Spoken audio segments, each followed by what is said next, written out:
Baik, selanjutnya apa itu OSIS secara ringkas? Ini secara singkat saja. OSIS sebelum 1970 itu organisasi dibentuk dari yang pertama kalangan internal sekolah, kemudian dari luar sekolah dan dari organisasi politik. Ada dia pun sejarahnya itu kalau bisa di Google. Jadi secara umum saja dikasih. Kemudian kisaran tahunnya 1970 sampai 1972. Timbul dari adanya kesadaran yang pertama, semangat belajar mengajar di sekolah ingin menjadi lebih baik. Jadi untuk contoh saja secara singkat dan praktis itu dimengerti bahwa bukan cuma tugas dari kepala sekolah, guru yang tergabung dalam tenaga pendidik dan tenaga pendidikan yang punya tugas untuk cuma lihat kamu saja, lihat kamu di sini, tapi Anda juga sebagai bagian dari siswa itu punya tugas juga untuk memberikan perhatian kepada anak pendidikan. Jadi dalam posisi ini Anda sudah membantu tugas dari para guru. Kemudian yang kedua, pemimpin organisasi siswa akan pentingnya belajar di sekolah. Dan yang ketiga, untuk menghindari perbedaan di antara para siswa. Ini memang merupakan pekerjaan yang berat karena sudah anggaplah bahwa kekaitan kutip ini sudah menjadi warisan dan tradisi. Ketika kamu duduk di sekolah dasar sampai dengan menengah atas, itu pasti ada saja realitas kasus atau sekian peristiwa yang Anda temui. Bahkan juga bahwa Anda juga menjadi bagian dari pelaku peristiwa atau kasus tersebut.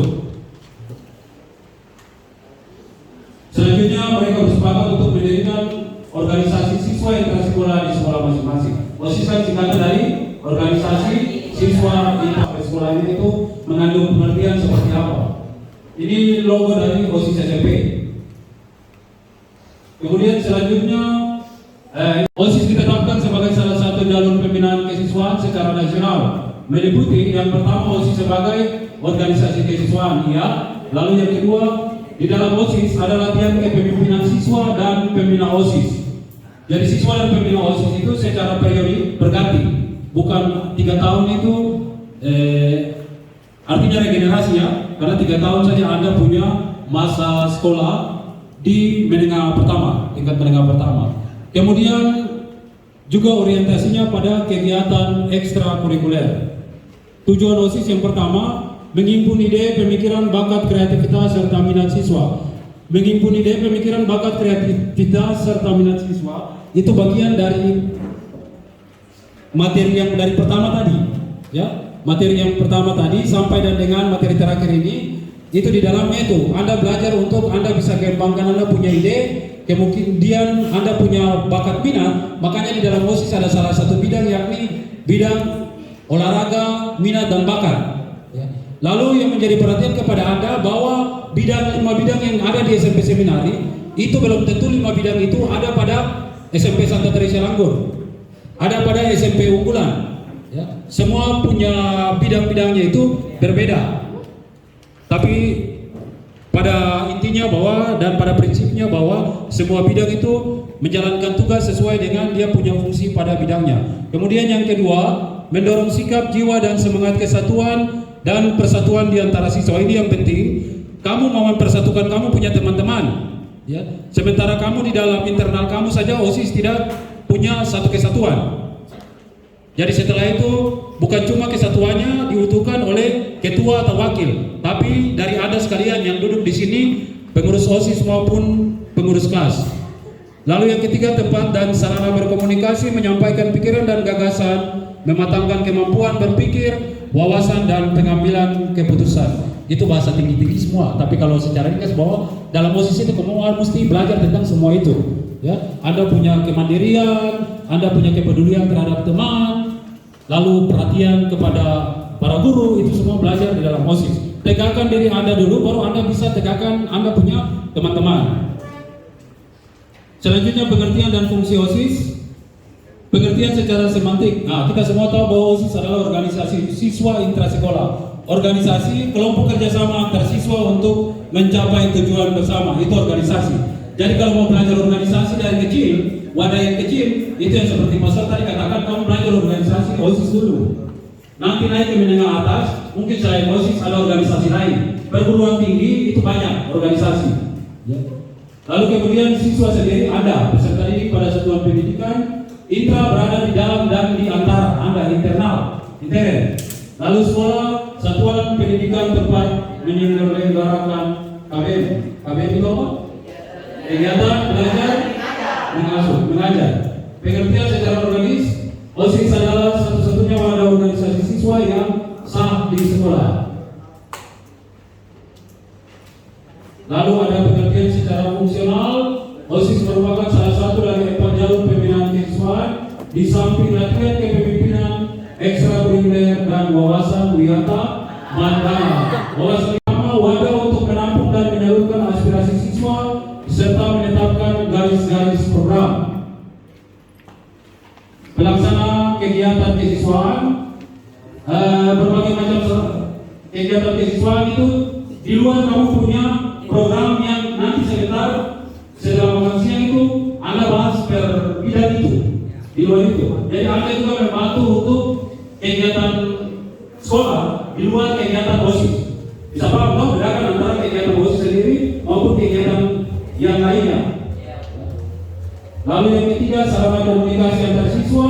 4, pada pengembangan potensi dari siswa sebagai calon seorang ilmuwan dan intelektual yang berguna di masa depan. Penambahan pada Anda bahwa ada juga sebagai seorang calon imam. Lalu yang kelima, pengembangan pelatihan keterampilan organisasi, manajemen dan kepemimpinan siswa. Dan yang keenam, pembinaan, pengembangan dan pemberdayaan kecakapan hidup atau life skills. Dan yang ketujuh, pembinaan, pengembangan dan pemberdayaan kader-kader bangsa. Bapak Ibu masih ingat kader-kader bangsa, salah satu contoh praktisnya itu Mariana, dia punya bapak. Karena Mariana punya bapak itu Bapak Ibu punya kakak tingkat waktu SMP Sofius Kampul. Beliau paling aktif sekali di OSIS dan Pramuka. Untuk itu, buktinya sekarang bahwa dia punya bapak duduk sekarang di tempat yang penting. Salah satu yang penting. Jadi mulai belajar itu dari tingkat dasar, menengah pertama, menengah atas itu kan sudah mulai terbiasa. Jadi kalau mulai belajar sebagai seorang ibu, mulai dari dia otomatis pasti depan kamu tidak jauh dari hal-hal yang seperti itu. Kemudian manfaat OSIS meningkatkan nilai-nilai ketakwaan terhadap Tuhan Yang Maha Esa.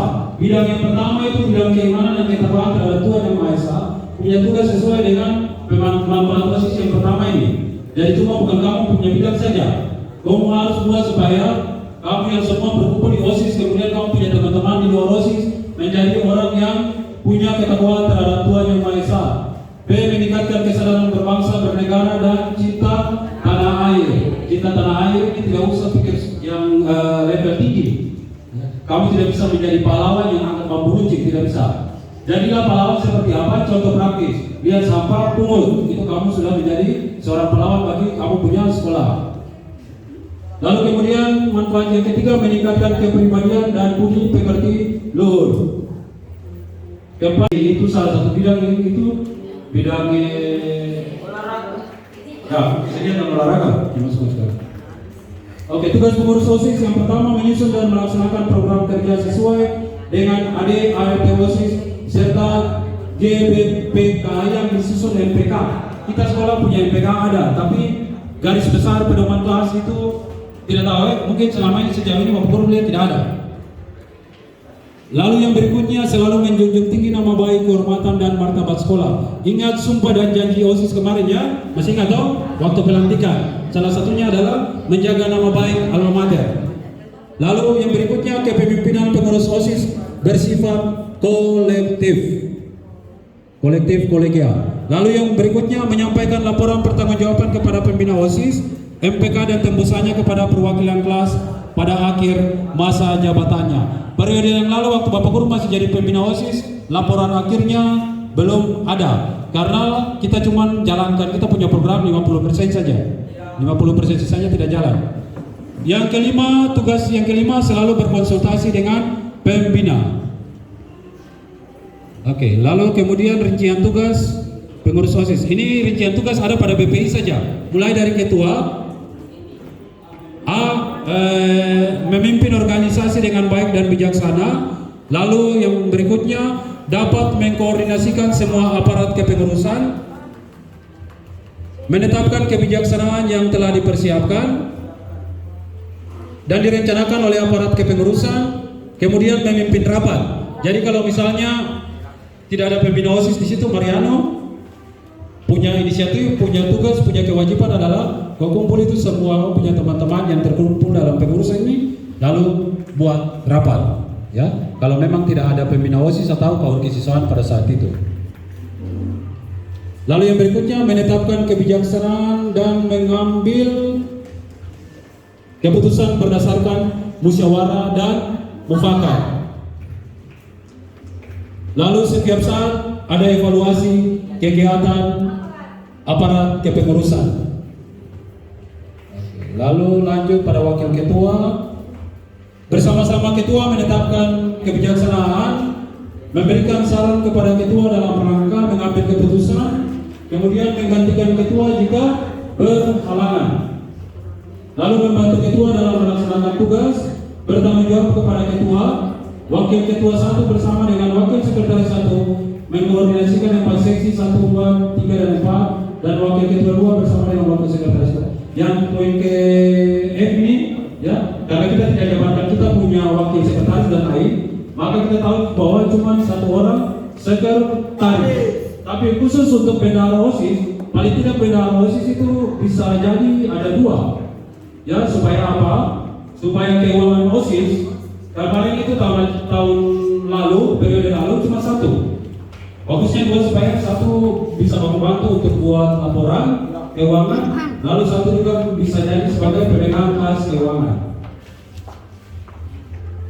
Oke, selanjutnya sekretaris.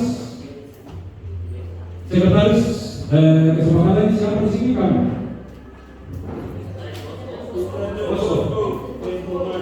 Sekretaris memberi saran masukan kepada ketua dalam mengambil keputusan, lalu buat pendampingan ketua dalam memimpin setiap rapat. Jadi ketua ketika memimpin rapat harus ada sekretaris di samping. Lalu kemudian menyiapkan distribusi dan menyimpan surat serta arsip yang berhubungan dengan pelaksanaan kegiatan. Arsip itu ada pada ini. Contoh yang pertama, kamu punya arsip pertama itu nanti sebentar itu waktu rapat, lalu buat ada draft yang sudah disiapkan untuk kamu isi rapat berdasarkan bidang-bidang. Anggap saja bahwa itu arsip pertama. Jadi selain pembina OSIS simpan, sekretaris OSIS harus simpan itu arsip yang seperti itu. Lalu kemudian menyiapkan laporan, surat hasil rapat dan evaluasi kegiatan. Kalau belum punya pengetahuan tentang ini, boleh minta bantu sama pembina OSIS. Pembina OSIS tidak ada, bisa minta bantu sama Ibu Tin selaku kepala urusan kesiswaan. Lalu yang berikutnya bersama ketua menandatangani setiap surat. Lalu kalau surat berarti tanda tangan harus di bawahnya memberitahu ketua OSIS dan sekretaris. Lalu bertanggung jawab atas tata tertib organisasi, bertindak sebagai notulis dalam rapat atau diserahkan kepada wakil sekretaris. Tidak usah wakil lagi karena tidak ada wakil sekretaris. Kita punya sekretaris saja.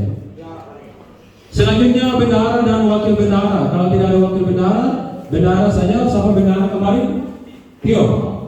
Tio bertanggung jawab dan mengetahui segala pemasukan pengeluaran uang atau biaya yang diperlukan. Lalu membuat tanda bukti kwitansi setiap pemasukan atau pengeluaran uang untuk bertanggung jawab. Minimal jangan sampai dengan periode yang lalu. Tio nanti bilang bahwa siapa? Ibu pembina atau kamu punya teman-teman siap 1 ketua ya, siap 1 kwitansi kecil saja. Lalu bertanggung jawab atas inventaris dan perbendahara, menyampaikan laporan keuangan secara berkala. Oke, di sini kamu punya bidang-bidang ada 5, tapi di sini buku tidak kasih dia punya tugas fungsi dari bidang-bidang ini. Ada 1 file itu yang tugas dan dari setiap bidang itu ada. Hanya saja bidang tik yang sudah diganti dengan itu. Bidang pembinaan, keamanan, ketertiban dan kebersihan itu ya. Jadi dia punya filenya nanti dikasih sama pembina OSIS baru ataukah Ibu Tin.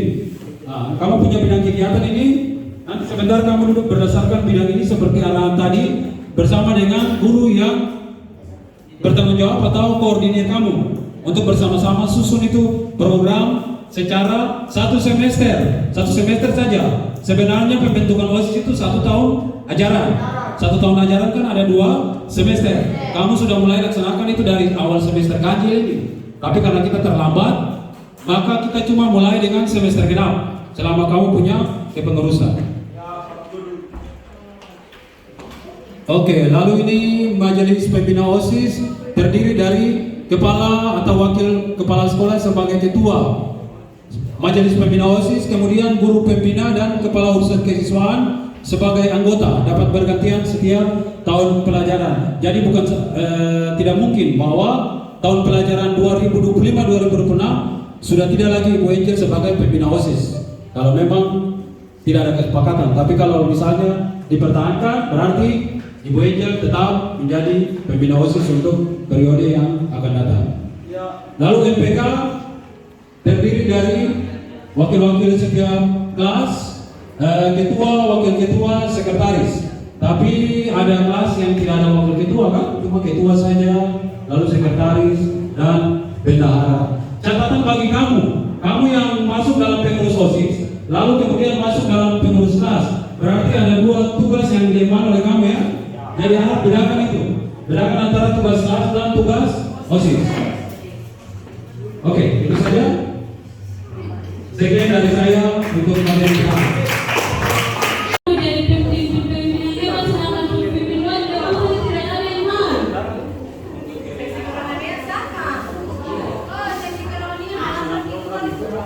Semuanya